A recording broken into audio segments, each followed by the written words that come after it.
யாராவது உங்களை மதிக்காம பேசுறாங்களா? அவங்க கிட்ட கெஞ்சாதீங்க. இந்த 7 விஷயங்களை செஞ்சு பாருங்க. முதலாவது, உங்க ஆற்றலை, எனர்ஜியை திரும்ப எடுத்துக்கோங்க. நம்ம கவனம்ங்கிறதே ஒரு சக்தி. அதை வீணா போனவங்களுக்காக செலவு பண்ணாதீங்க. 2வது, அமைதியா இருங்க, எதுவும் சொல்லாதீங்க. சண்டை போடுறதை விட அமைதியா இருக்கிறது தான் பெரிய சக்தி. நீங்க இல்லைங்கிறது அவங்களுக்கு அப்பதான் புரியும். 3வது, உங்க மன அமைதியை பத்திரமா பாதுகாத்துக்கோங்க. மத்தவங்க டென்ஷனா இருக்கிறது உங்க தலையெழுத்து இல்ல, உங்க மனசை ஒரு கோட்டை மாதிரி பாதுகாத்துக்கோங்க. 4வது, வெற்றியை நோக்கி அமைதியா முன்னேறுங்க. வெற்றியே உங்களோட சிறந்த பழிவாங்கல். நீங்க முன்னேறத பார்த்து அவங்க வெட்கப்படட்டும்.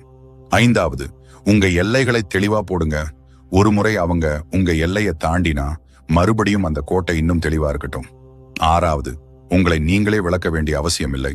உங்க மதிப்பை நிரூபிக்க நீங்க யாருக்கும் கடமைப்பட்டவங்க இல்ல. 7வது, அமைதியா அவங்க கிட்ட இருந்து விலகிடுங்க. எதுவுமே பேசாம விலகிறது தான் ரொம்ப வலிமையான ஒரு செயல்.